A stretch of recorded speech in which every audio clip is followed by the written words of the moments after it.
Good afternoon. We are here, and once again, it is our great pleasure to be in your reality.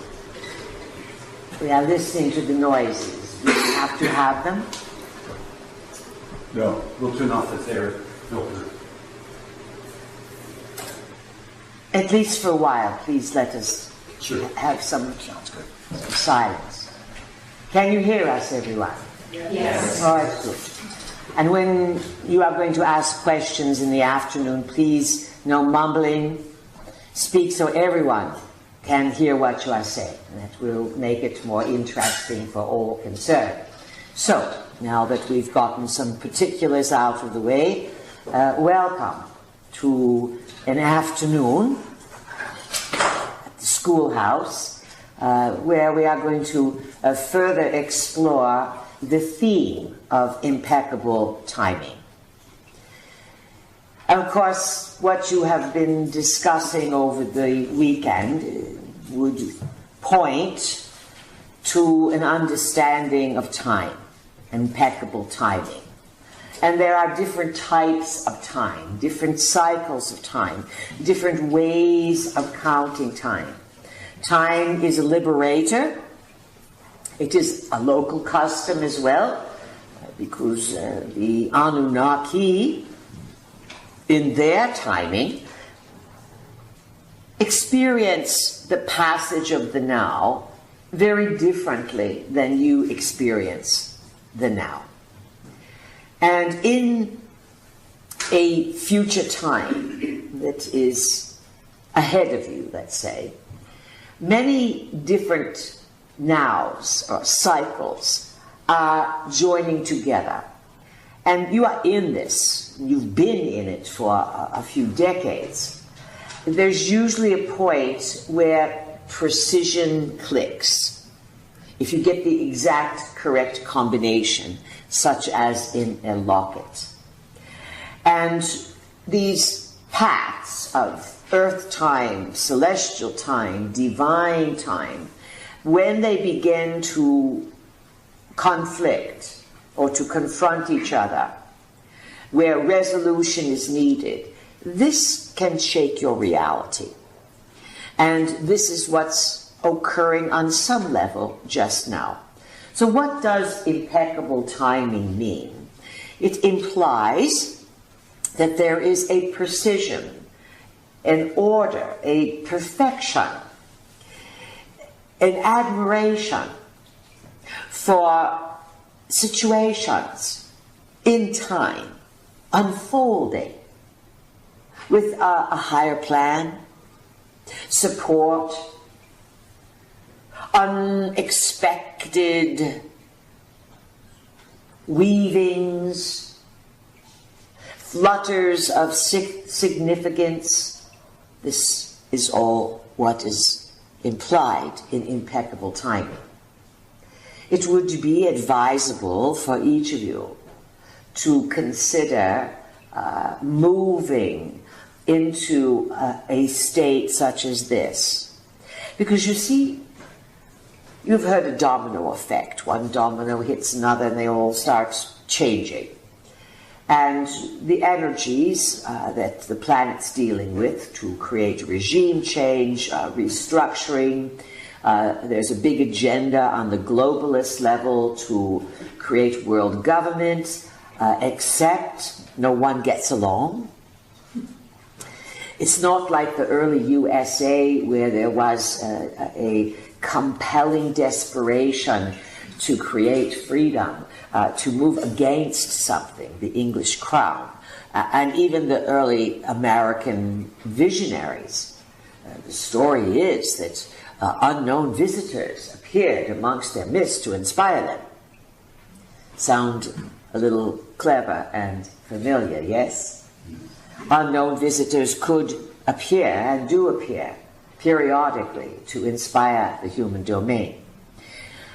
So the challenge is with embracing impeccable timing is at some potential point, perhaps this autumn, things will start moving very quickly of their own volition.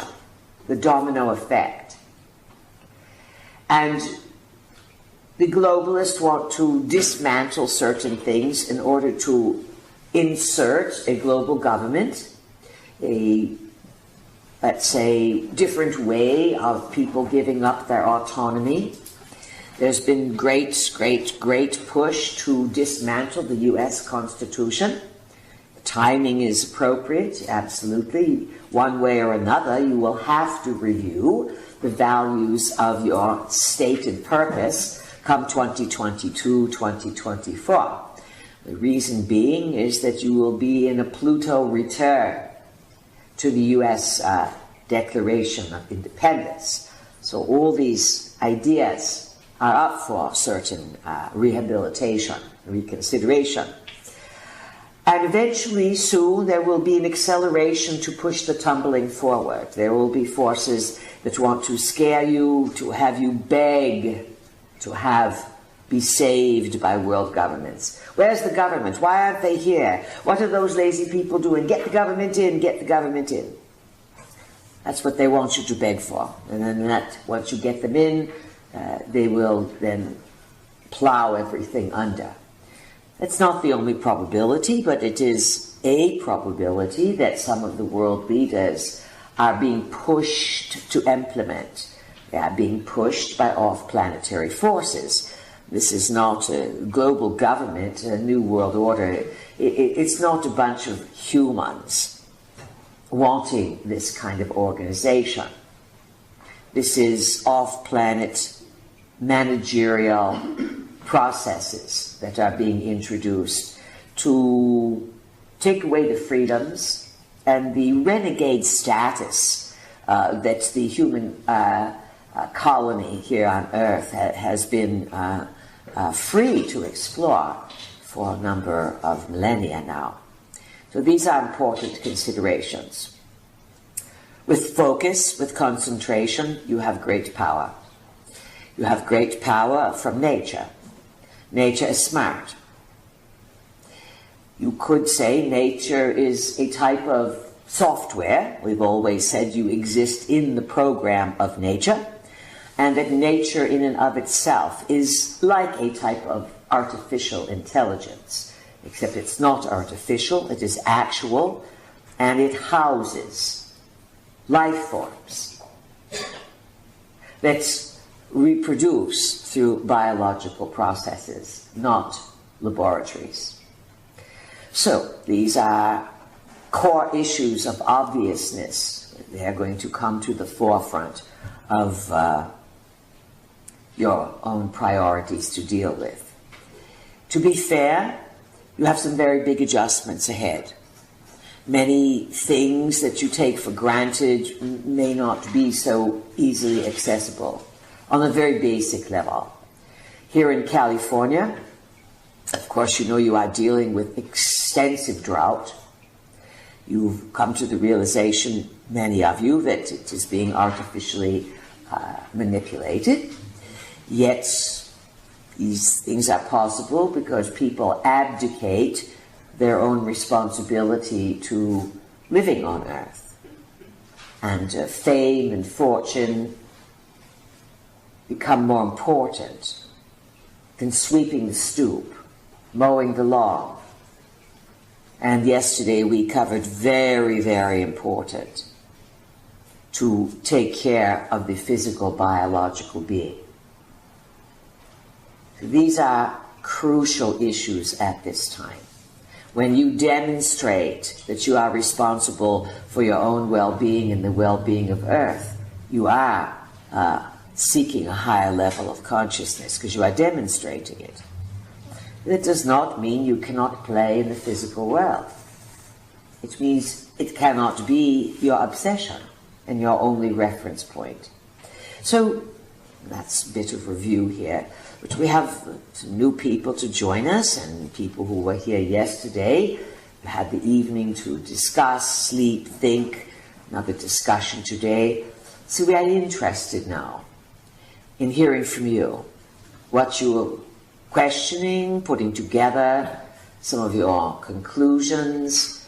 We'd like to know how you feel about knowing what you know in these times? Let's have a good discussion this afternoon. Remember, others will listen to these CDs and they are greatly appreciative of your own disclosures and expressions. So let's turn it over to you. And who would like to begin this afternoon's discussion? Jackie. Who is it? Jackie. Jackie, welcome. Hello, thank you. So when Barbara was speaking earlier, there was a moment when she was talking about crop circles that I got a very intense wave of deja vu. And I'm just very curious. Say it again, please, when she was speaking about The crop circles. crop circles. I got a very intense wave of deja vu, and I was wondering if you could elaborate or explain on what deja vu is exactly. What is deja vu? Yes. This is a French term, of course. Déjà vu, previous viewing. Sometimes deja vu can technically mean from the day before. So it is an implication that you crossed or were triggered by a word, a sound, a smell, an event, and it opened something up in you that reminded you that you already knew about it, and you've been in a similar situation or you've experienced that exact moment before. Now sometimes, Jackie, when people feel as if they're reliving a moment, sometimes what occurs is that you are practicing about reality when you sleep. Everyone does. And you surf the various probabilities in the dream state. And you are wide-ranging. And then when you wake up, you're in one probable reality and then another. And sometimes when you are in one, you feel as if there's something familiar about it. And it's because you do study versions of the day, possible versions, while you sleep at night. It's so automatic that most of you remember snippets of dreams, or your dreams seem to be in one timeline. And yet in actuality, this is one of your psychic gifts. This is why sometimes the advice, or you say to yourself, I'm going to sleep on it. I cannot decide today, I'll sleep on it. Yes, it's an expression.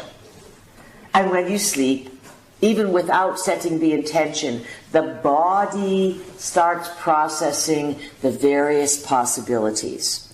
This is why when you wake up in the morning, you are in a very clear, fresh, having just done a lot of research, and you make some of your very best decisions. If something is weighing on you, acknowledge it in the evening, and then simply say, I'd like to work out a solution, or I'd like to have some clarity of mind or greater ease on this situation. And you forget about it.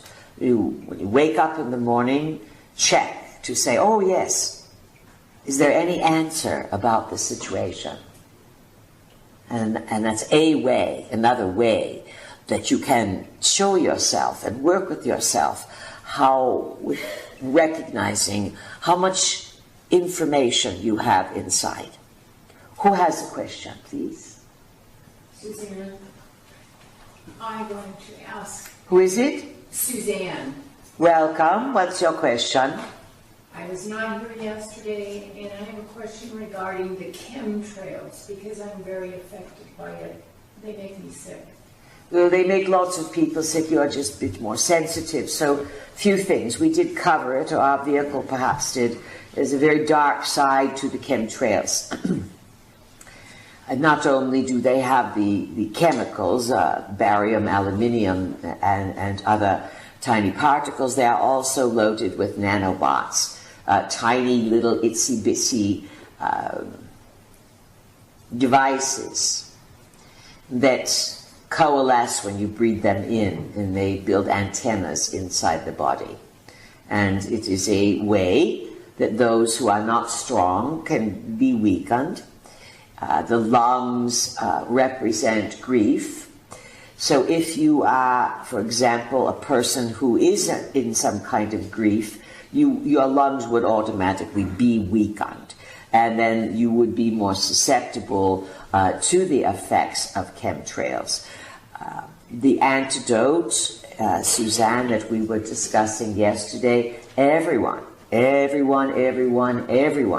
is going to be facing health crises that are going to blow up in the next year. You must boost your immune system and find the foods, the methodologies to create a stronger immune system.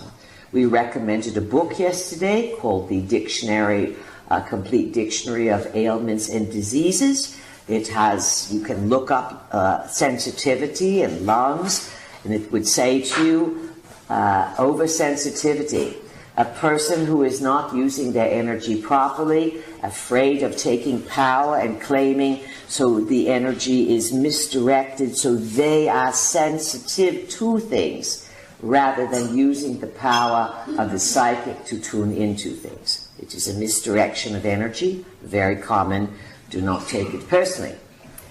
You also have some genetic weakness in the body because in your family, there is, as we read the frequency, we give you a little personal, but it applies to many people. There is a propensity in the genetic line to not get over grief, to find death when someone dies to be the end, and to feel as if life has ended. This is very common within the human domain. Again, the grief gets stored in the lungs, and then the whole concept of dying becomes a frightening experience, and this is how the Anunnaki and others control you. You are afraid of a natural process. Watch a flower. They don't freak out when their turn's over. There's a grace, the growing, the budding, the blossoming, the day in the sun, or the shade, or whatever.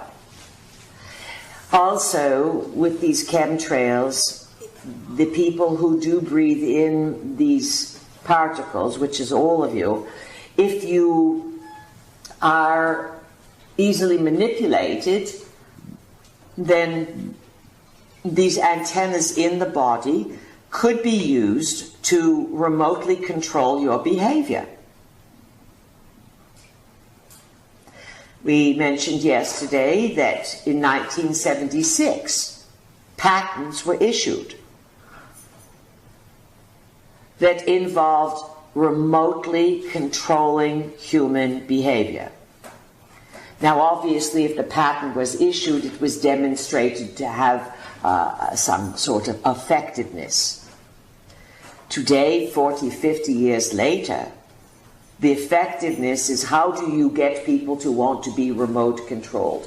You can implant them, as Jose Delgado did, by putting a chip in a bull and having the bull charge him, and at the last second he pressed the electronic device and the bull came to a screeching halt because it was implanted with electrodes. So can you see how chemtrails then became a worldwide way of implanting people and then controlling them? You do have power over machines, electronics, consciousness, all things, but you have to kick into gear. How to boost the immune system? These are really important things. One of the biggest things that weakens your immune system is stress. What is stress? It is a word that everyone uses, you banter it around, but you have become as a people so used to living under stress that you don't recognize stress. But stress is, you have too many RPMs. And you're not taking care of the biological being. So you're running it into the ground with, we've said, electronic devices, Wi-Fi, bad food, but even those things can be overcome. But you don't want to stop. Many of you have forgotten the life of living in a hammock. But you get the job done and you are aimed for the hammock. You're going to nap and rest. You've forgotten how to rest.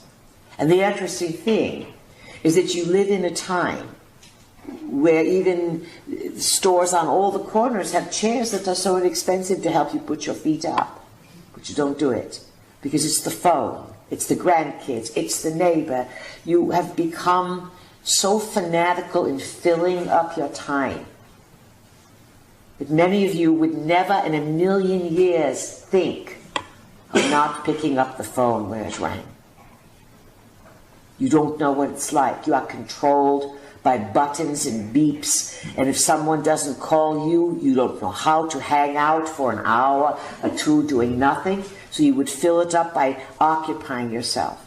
You think this is being busy. This is creating stress. This weakens the immune system. And then again, as you are asking with chemtrails, you have not accepted your psychic sensitivity, Suzanne. Accept it, redirect it, study under someone to help you bring it forward, and you will strengthen what is giving you difficulty. And it is a good question and a general answer for many people. Who else has questions? This is John. Who is it? John. John, yes. I'd like to know more about talking about the regime change. Who are the players? About the regime change. Yes, it's coming, and who are the players, and how is it going to be a change of just how things are done, or is it Say it again. Is it how things are going to be done, or who is in charge, and what are they in charge of? all of it? So John is asking. He wants to know about regime change, referring to the Anunnaki's habit of living in divine time. That is their name for the 3,600-year cycle, versus Earth time, 365 years, and they meet and agree in celestial time. Celestial time is a time that is defined by the precessional cycle, and the changing of the precessional cycle, 1 degree every 72 years, after 30 72s, the new celestial time begins. And that means that technically the sun changes its position in the sky where it is on the horizon at the spring equinox. Now, as we were explaining yesterday, it's hard to draw a line in the sky, especially between constellations. And some constellations take up more room than others. And this often creates fights. Marduk says, well, it's my turn. I'm supposed to get 2,160 years. And so they fight about these things. So, yes, you are in regime change. Of that, there is no doubt. It's been touted for a while that you are going to be moving into the age of Aquarius, yes? So, what does that mean? It means that eventually, perhaps 100 years more, something, the vernal equinox will move from, let's say, Pisces into Aquarius. When it was Marduk's age, the age of Aries, 2,000 years BC, it would be about 4,000 years ago, the sun would rise in the sign of Aries at the vernal equinox. So Marduk fought for his age, and prior to his age, it was his uncle's age, Enlil, the age of the bull. Enlil's sign is the bull. And Enlil has also come to the Pleiades to create some problems there. What you must understand is that these regime change, these rulers, they have a wide range of territory. And they send ambassadors, they send princes and kinglings, and it's just as you have it on Earth, only in the cosmos. And it's lots of contention.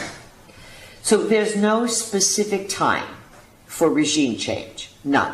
It's impossible in terms of earthly. So this is why your G8s, G7s, whatever numbers they are playing with, your Bilderbergers, the different elitist so-called groups who make global decisions, they don't know what to do.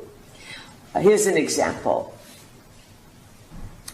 So Marduk ran the Age of Aries, and the way he started the Age of Aries was, or the way he accepted it was his turn, is that his son and his cousin started a nuclear war, 2024 BC. It was a tit-for-tat, silly war, but it created a lot of nuclear destruction. Sinai was the main target, and parts of Mesopotamia, etc.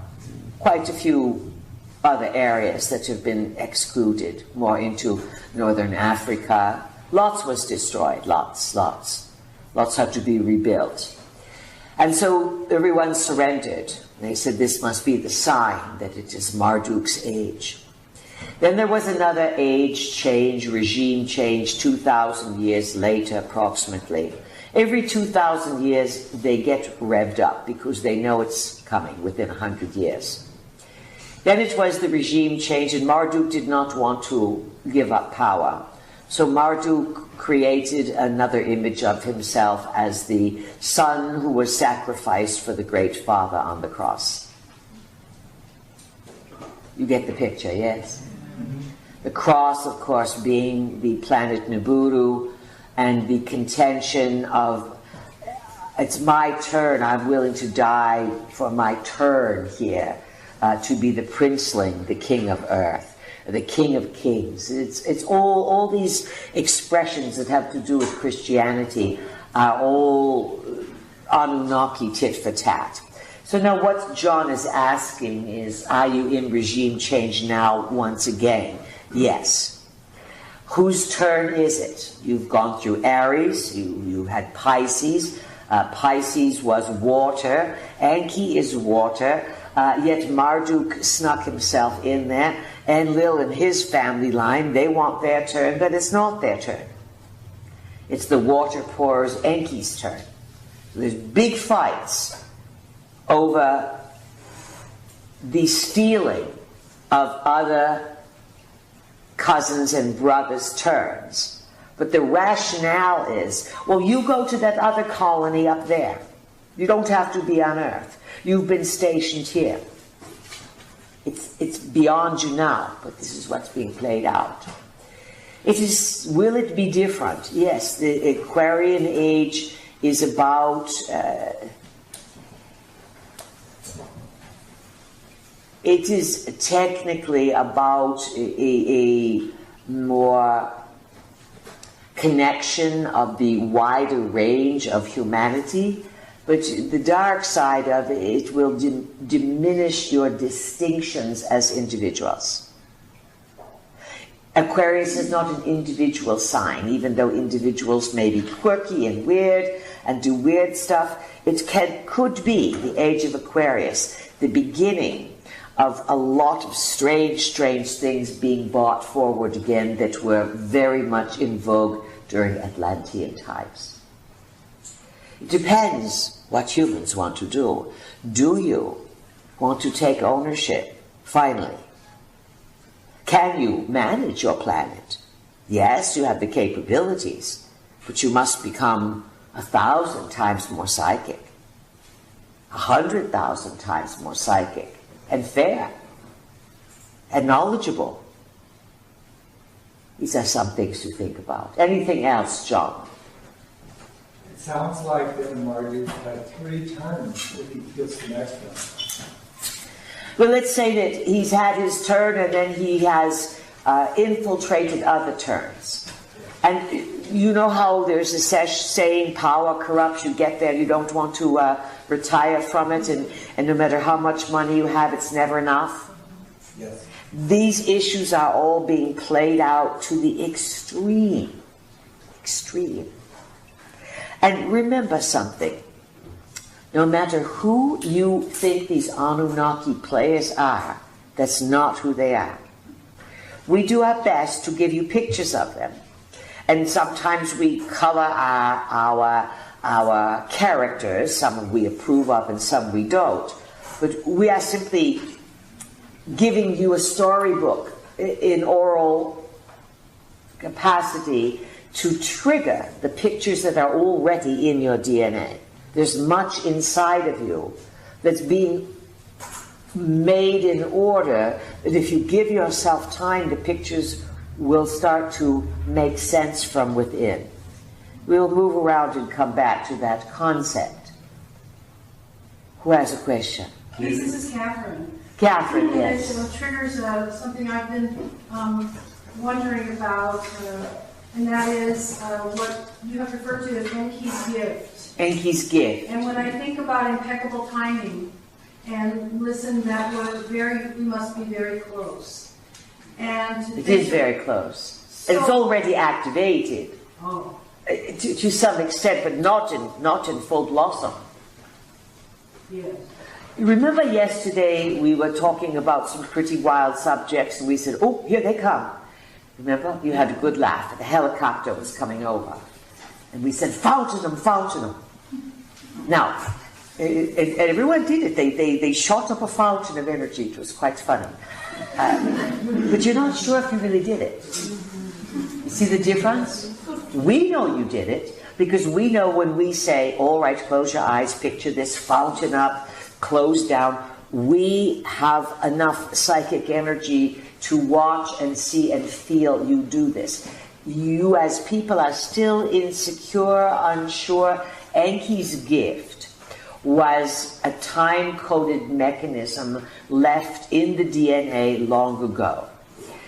Because Enlil did not like the human experiment, he would have gotten rid of it and had it all redone. Enki and his sister have empathy, compassion. Enki plans ahead. What's 2,000, 10,000, 20,000 years to someone who's been around a million? It's a few weeks, you understand? You go away to another colony, you have a spa, you come back, everything's changed. Now, Enki's gift was put in certain DNAs as a fail-safe mechanism, that it could be activated, because Enki understood, and Ninmah as well, how much DNA was turned off.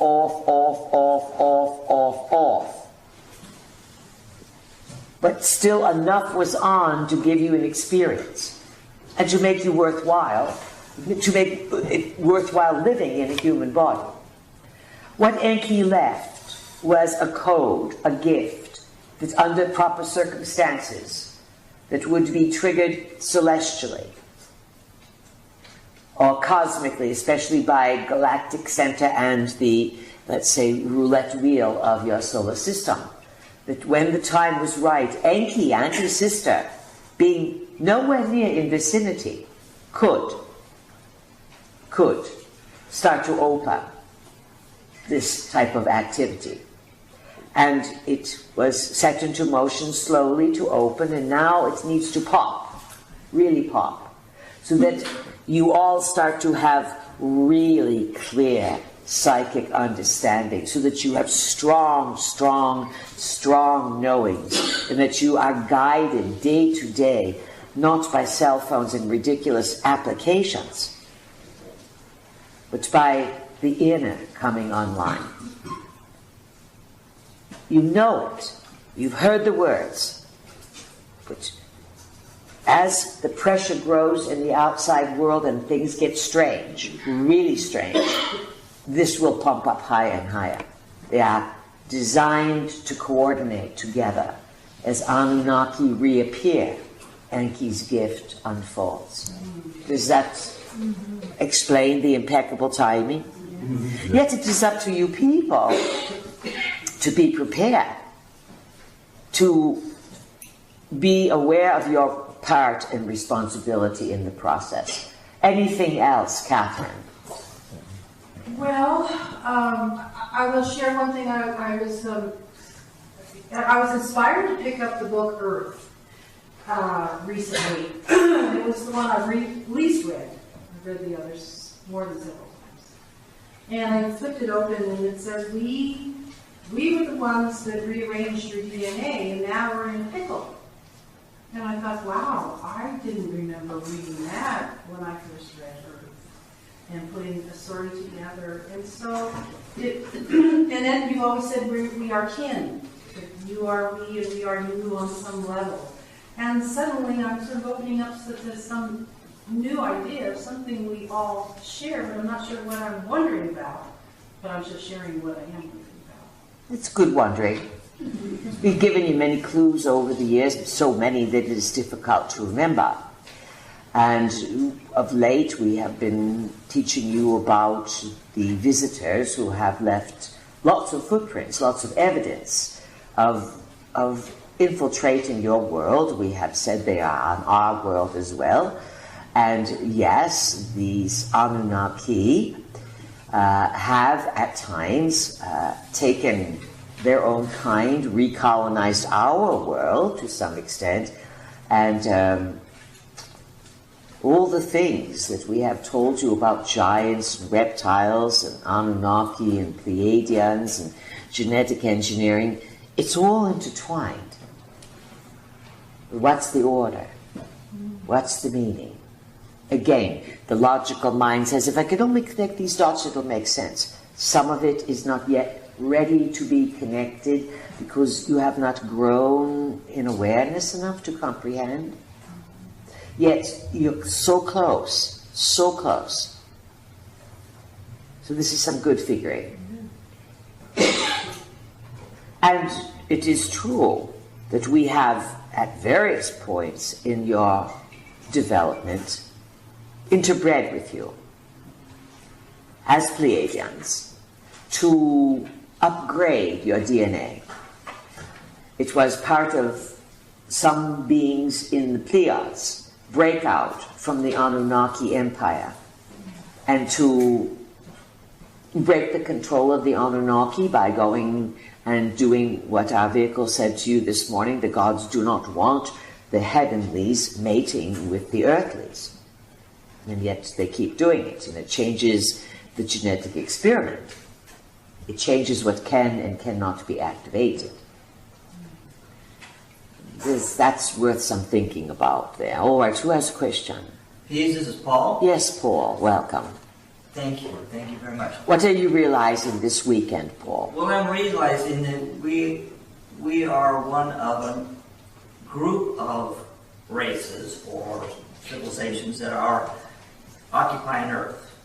Yes, and you are hybrid, meaning lots of mixture in the DNA. And so I was wondering how many of these different races are intermingling our DNA for various purposes. Is it just one group, the Anunnakis, or is it several different groups experimenting, and the experiments are getting mixed and whatever? Is that the picture of it? Or? Well, Earth has always been considered to be a genetic laboratory, the living library.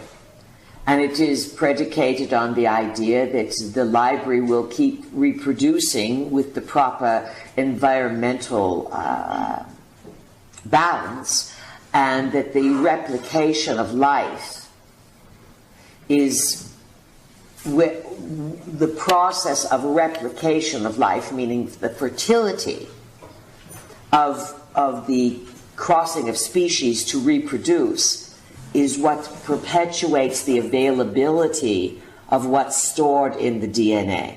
So as we've often said, it's not just genetics here. That's one part of the laboratory, to come here to get into the genetics to make life. This is what the Anunnaki did in the dark end of their Atlantean experiment. They raided the library and they made what are called abominations. They did things without permission. This has been going on a long, long time. It goes on in the cosmos. But sometimes these life forms that are abominations, they lose their vitality. They cannot reproduce. They become mules, so to speak. Sometimes they have long lives. Sometimes something else has to replicate them. The miracle of the human was that a combination found itself, rearranged its own autonomy after a while, and it started to flourish once again. If you were left alone, no Anunnaki infrastructure, religions, space mission controls, rebuilding the space portals and all this, if you were just humans on your own, no beliefs in gods and things of this nature, the environment would activate your DNA out of necessity. And you would then evolve into something of your own uniqueness. This is what is watched. But over the last 500,000 years, the Anunnaki, again, first came, according to their story, for gold, then they started making workers, and truthfully, people, in the last 100 years, many people have been lifted off of Earth. Many people have disappeared. Many people of a scientific nature had mysterious deaths, gone, taken to the moon, Mars. There are people up there, fellow humans. And of course, they can see Earth. There's no way they're going to get back. So, what's the answer to all of this? Is not necessarily an answer. There's understanding that the picture of your world is in need of review. There are forces that want humans to make big leaps in understanding. Each of you, as you incorporate this picture of possibility, you do yourself and humankind a massive service, because you are willing to think in this capacity and not run out and get a gun and act against something, or feel you have to do something about it. You are doing something by knowing. So there's all manner of forces, and how many types of life forms are there? There have been many on the planet. And the big thing that they hide from you, Paul and others, is they're little peoples, much smaller than you. They look just like you.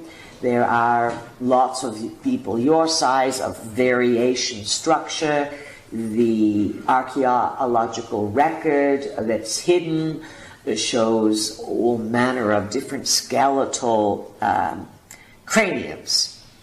The skeletons are essentially bipedal, 2 arms, 2 legs, etc.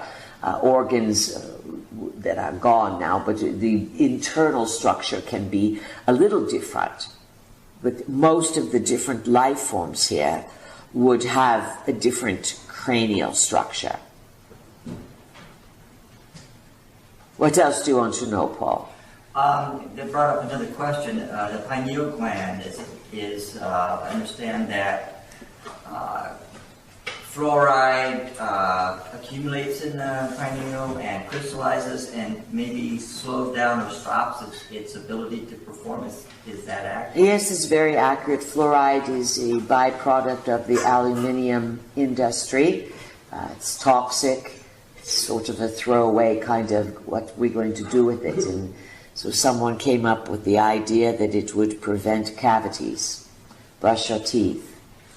You can use baking soda and drink lemon water, and you will alkalize everything and you'll have no cavities. You understand? It's cheaper and easier. So fluoride someone was given the idea, but is really the bigger picture. The scientifics discovered, yes, it calcifies and closes down pineal. So stay away from fluoride if you can.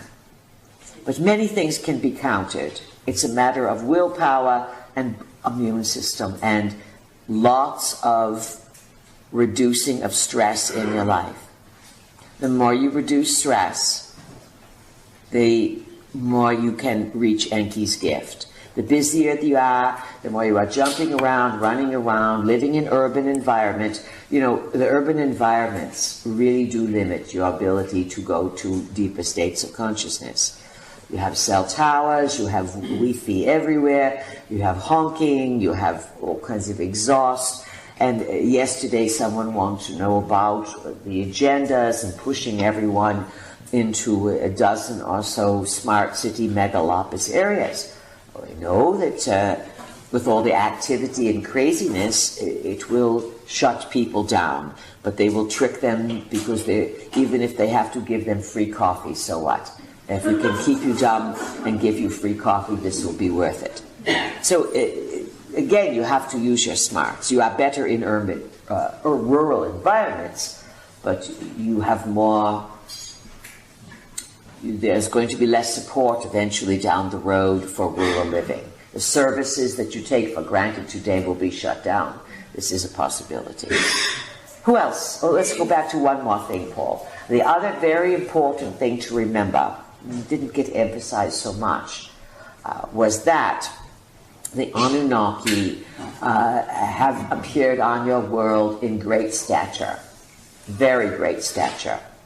And some of their workers have very great stature. We are not talking stature of character, we are talking stature of skeleton. Big. Let's just say that someone's out there, you look to the horizon, and it's not the native people on their ponies holding their spears. It's giants, slowly walking across the land. And they are 15 feet tall. They are the short giants. 3 times the size of most of you. You can't picture 3 times the size. And the earth and her graveyards are full, all over, of skeletal remains of 18-footers. Very common, very, very common.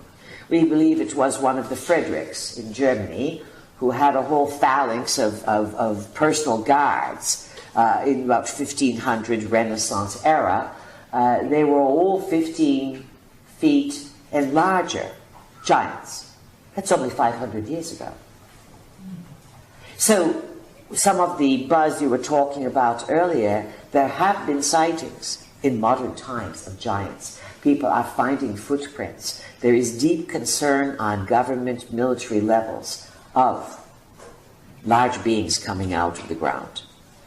The military troops have met some of these creatures in the Afghani wars, the Pakistani wars, the wars involving the old mountain areas, even from the unmountainous area.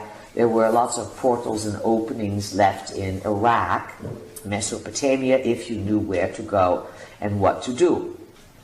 To digress even further on this, but to tie it all together, you have a force called Isis, I-S-I-S. Isis, of course, was one of the goddesses of the Egyptian pantheon, again, Anunnaki, Enki. ISIS group now, they are an offshoot, of Al-Qaeda, Taliban, these kinds of things, US-supported terrorist groups. But they are going in to places, just as the Taliban did, and just as the Al-Qaedas did. And they are destroying records of Anunnaki civilization. Why would these groups methodically go by different names, yet keep going after the remnants of Anunnaki, Sumerian, Akkadian, Assyrian records? It's so that when the return occurs, the slate is wiped clean. By dissociating your minds and wowing you with stuff that you'll simply be mouth open, jaw open, catching flies. And there will be nothing to compare to say, look, here's their footprints. Is it going to be effective? No. No. To be truthful, you've smartened up. It's taken how long? Thousands and thousands of years for humans to reach this point of understanding. And don't bank on anyone saving you, remember that. However, the support to pull this off is unprecedented, because there is a danger that is growing all over the cosmos because of this Anunnaki psychosis. Who has a question? This Yes. is Cass. Who is it? This is Cass. Cass, yes, welcome. Thank you. First, I want to thank you for all the tools that you've passed on over the years on the CDs. It's our pleasure, and if you apply these tools, then give yourself an A+. It's been remarkable. Yes, our teachers like to listen when we get a little praise here and there, because we too have to pass tests. We have others that help us understand. We had to learn how to work with you and what to give you. So what's your question, Cass? My question is about the death portal. I come from a part of the country where there is a law that allows physician-assisted suicide. And There's a lot of physician-assisted suicide. physician-assisted suicide. Would that be Oregon? Yes. Right. And my question is, when people choose that, does that affect their soul growth? Do they have to come back and redo that whole... It's a very good question. Now, we'll give you some background on this. When the Anunnakis first starting some of their genetic experiments hundreds of thousands of years ago, they couldn't get the spirit of beings to animate the life forms. And then when the spirit would come in some of their cloned life forms, remember, you can make a clone, but something's got to activate it. When people die, the life force leaves, the blood's still there, but there's nothing to turn the engine on. You get it? So they needed beings to turn the engine on of these clones they were making. They finally figured it out to get some of the beings to come in. The beings would come in, and the beings would be there for a while, and they'd say, this is no fun. And they started suiciding. This isn't fun. Why are we in this? We're trapped in these Anunnaki dead-end bodies. So they started at one point in the genetic experimentation. The Anunnakis had to deal with their genetic experiments self-annihilating. It panicked them. Every experiment for a long time would self-annihilate, self-destroy. Hence, the great forbidden stricture of never commit suicide, never take your life. Because if the beings kept taking their lives, the Anunnaki couldn't get workers. You follow? You see how one little something translates to something else? Now, is it a good idea to say, you know, my lover doesn't love me anymore, I got fired from my job, well, I live again and again, I think I'll just end it now. I'll shoot for another body in a few weeks. First of all, you have emotional connections, and it's the pain that you cause one another when you suicide. When children predecease their parents because they can't figure out how to cope and live and either commit suicide or exit the planet, it's devastating, devastating, emotionally abandoning to those who are there. Yet you put your pets and animals down with effortless grace and ease, even though you may not want to put Fluffy to sleep. Fluffy is suffering, and you rise to the level of compassion rather than have Fluffy go through 5 more days of dragging its body around. So this is going to be a big question. When to hold them and when to fold them. When is it okay to create assisted exit? Is it punishable? It's not punished, but if you are going to make a habit of doing this, it's going to be not so good. But if you are a person suffering, really very, very bad suffering, what you have forgotten how to do is to leave of your own volition. Some of the Anunnaki experiments, their suicide was to leave by their own volition. They didn't slit their wrists or take medications. They said, we're out there. At one time, it was much easier for humans to will their spirit out. Of course, this became a great threat for those who could do it. Women were called witches, men were called warlocks. If they could bilocate, if they could OOB, or if they could say, you think you are going to torture me? Go for it, I'm finished. It was a fail-safe ability if you needed it. Do you understand? Rather than to be destroyed or be stuck or be tortured, the body is built as a built-in, what would you call it, a parachute exit doorway, that if you knew how to use it, you could extricate yourself in time of difficulty. Your struggles with dying show how far you have dissociated yourself with knowing how to use the biological computer that you are.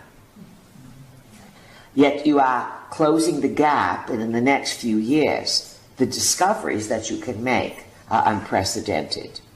Do your best to live with grace. Does that help you, Cass? Yes, thank you. Good. People choose all different kinds of things. All right, who has a question? Jen? Jen? Jen? Yes. Welcome. Hi. Could you talk about the CERN collider and what does that... The CERN collider. Yeah, what is that really meant for? I mean, it's...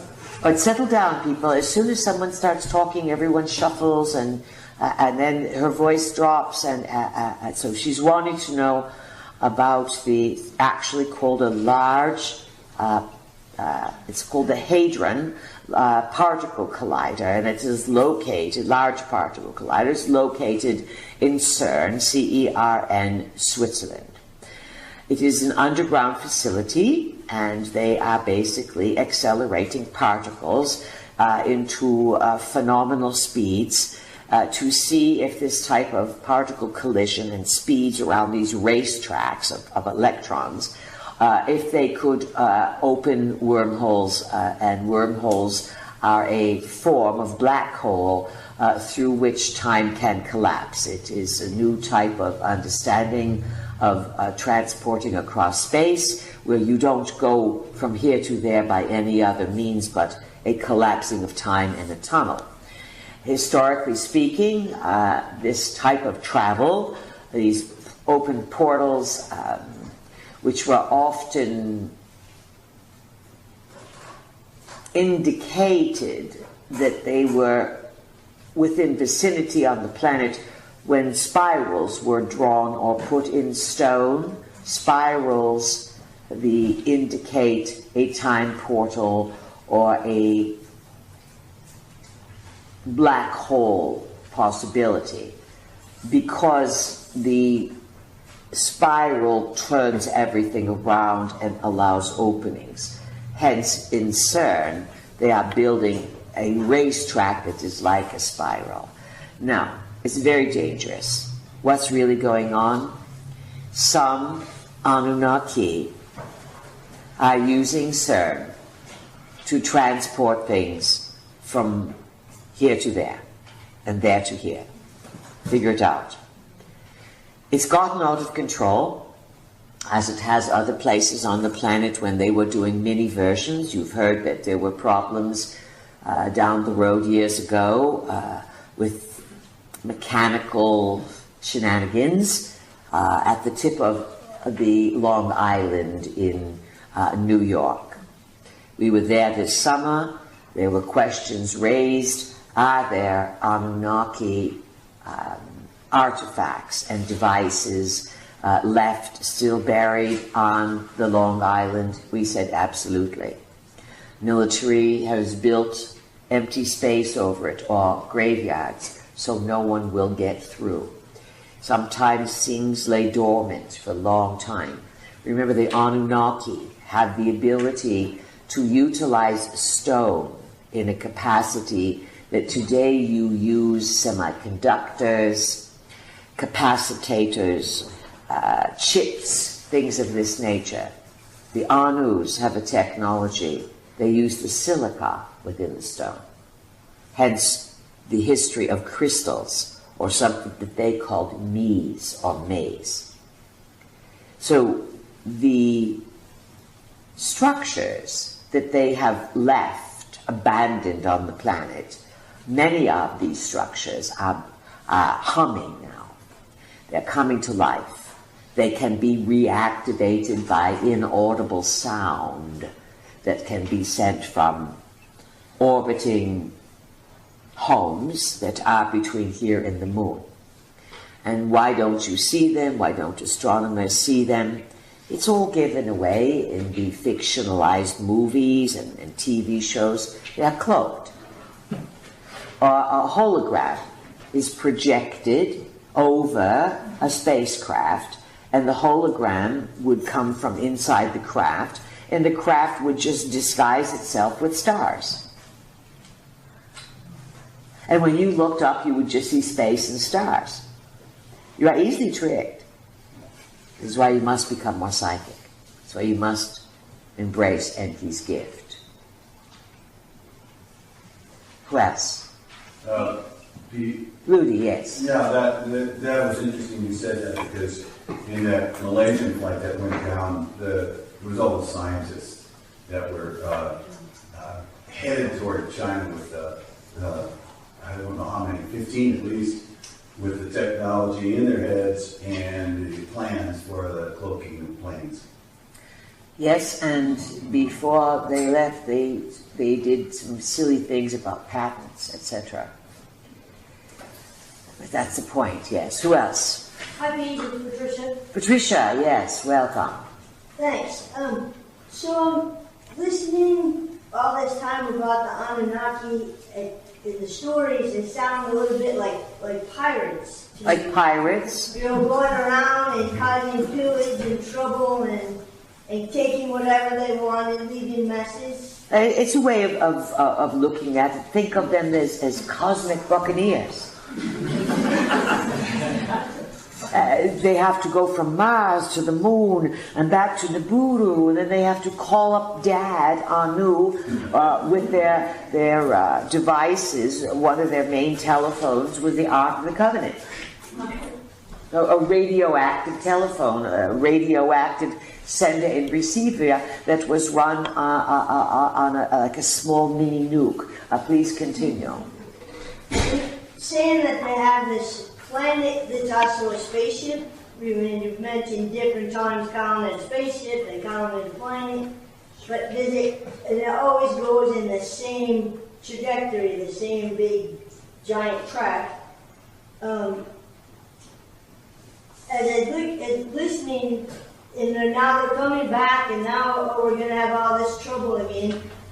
If we fight them, we just make it continue. But one of the options, creating a parallel reality where we just never mind about them, so what? Make a mess in your own space. Now listen to this. There is no fighting them from the humans versus the Anus. What they do is they get you to fight each other. Because one Anu will say, well, the Ruskies are mine. And the other one will say, well, I am managing the US military. And they won't, the way they play their game is which Anu can get the earthly based greatest military might. And then to create war games that are very real in your terms, that are steeped in your ancestral lineage. What does war do? It destabilizes families, it creates tragedy, it creates dissociation, and it creates a traumatized DNA. Each of you have this, because there's not a one of you here who has not had a warrior ancestor who's had to go and deal with blood, guts, and dissociation and killing. In some way, this is how the Anunnaki keep you trapped. To outdo the fighting, the armaments, is to outplay their game. But you must raise your vibration high enough that you see their problem, that you become smarter than them. Not in terms of technology. You are thousands of years behind them in terms of technological wow. And you are too naive on being wowed by technology. You are kids. What you have going for you is the compassion of the human heart, which the Anunnaki, many of them miss, and the understanding of how stuck they are. And just as you would come across some people that you would take the time to help them get unstuck because they are wounded and they are sore and they need education. You are like lost children who have the smarts to unplug this entire complex. Think about it, folks. Do you think that we would already be closing in on 30 years of this? If it wasn't of the utmost importance to prep you, to set you up, to get you ready to do what some of you will pull off? Think about it. Really think about it. Who else has a question? Oh, Patricia, did we complete? Comment. All right, good. Pieces of Lauren. Oh, that sounded like too tiny. Oh, sorry. This is Lauren. All right, no mousy voices. Yes, ma'am. So, talk about portal. I was told that near Santa Barbara there's this portal called quantum conception that the Shumas used. Say it again. You were told. That near quantum conception in near Santa Barbara. In the what? Near Santa Barbara. Yes, Santa Barbara. There's a portal called Point Conception. Point Conception. It is a place on the coast. Yes. It is a military point, yes? Yes, but I was told that the Shumash use that as a portal to go to... Who use it? The Shumash Indians. All right. Use it to go to the Milky Way galaxy. Is there any truth to that? Well, first of all, you live in the Milky Way galaxy, so before you ask questions, it's best to know your celestial geography. And whoever's dropping things, hold on to stuff, keep it down. It's going to be over with soon. Just keep it quiet. You're like kids getting too excited. You live in the Milky Way galaxy.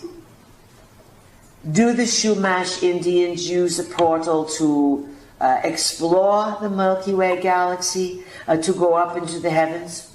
There's a high probability, yes. The native peoples, not so much now because they've been westernized. And your world is full of Wi-Fi. Wi-Fi and the wireless technologies prevents a lot of human volition. The Wi-Fi is like a prism. There's a frequency prism.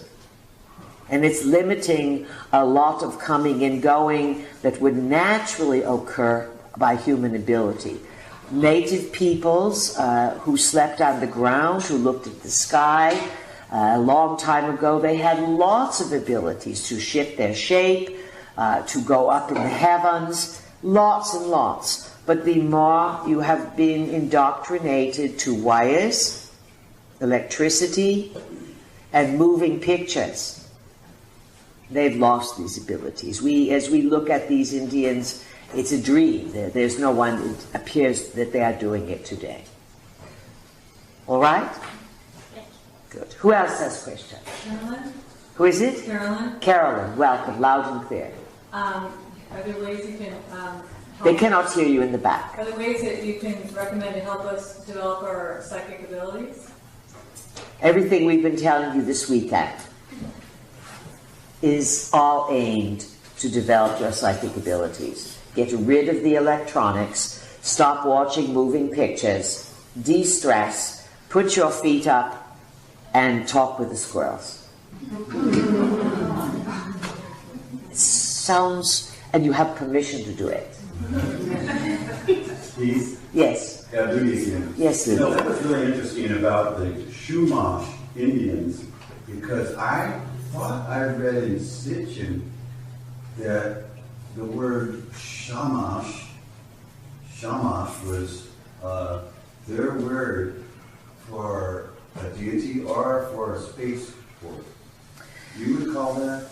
Utu, who is the twin brother of Inanna, also is called Shumash. Utu is considered to be on the Enlil line. Shumash was the eagle, and he was the head at one time on the Enlil line. Enlil is Space Command.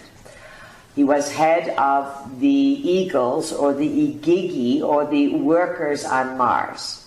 Eventually Marduk replaced it, and Mars was named after him, and let's say Shumash became secondary. But he was head cosmonaut at one time, in charge of the Eagles who could go into space. So you can see obviously some of these Anunnaki were working with the native peoples. The native peoples slept on the ground.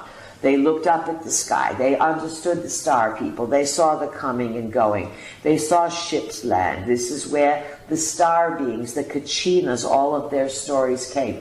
Some were taken up for a ride. Some were shown how to use the energy to do it, because they were more naturally entrained. Does this all make sense? Yes. Good. You'll find these connections throughout many of the old peoples who lived close to the land. Who else? Jesus, Jared. Jared, yes, welcome. Thank you. I'm curious, on September 22nd and 23rd, the gamma rays that we're going to receive, is that related to Anki's gift, or is that something completely different? What gamma rays are you going to receive? Is my understanding, is my understanding on the 23rd... Where is this understanding coming from? Where did I find it? On the internet, of course. Yes. Wavex. Yeah. So gamma rays, they are pulses of high energy. Information travels on gamma rays, but we think it's very strange that they're already predicting what gamma rays you are going to get when it's not how it works. Not necessarily. Gamma rays are the high end of the electromagnetic spectrum, radio waves, microwaves being the low end. So where a radio wave would have only X amount of data carrying to it, it would be long and slow, like a rolling hill.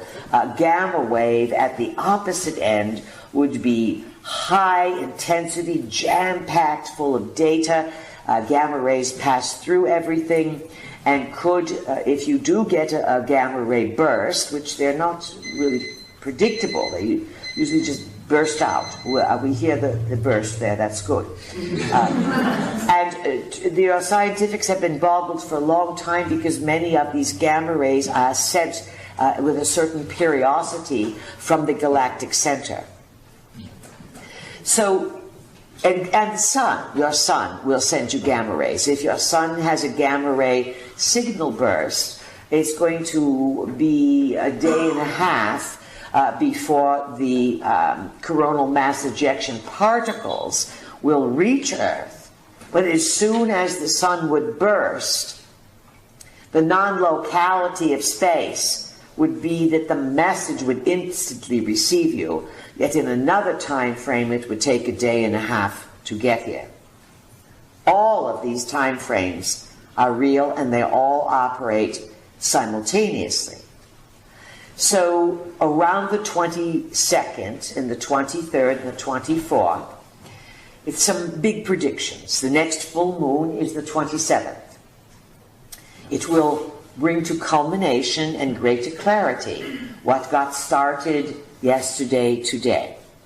The 23rd is the equinox. The autumn equinox and the spring equinox is characterized by the sun, the solar orb, which is a deliverer often of gamma bursts, being directly over the equator, meaning these 2 times of year, the entire Earth has an equal amount of daylight and darkness.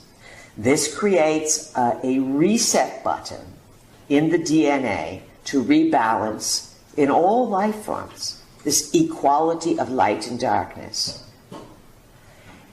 And then you have the globalist getting things ready, and you have the Pope coming to deliver things. People, there's lots going on.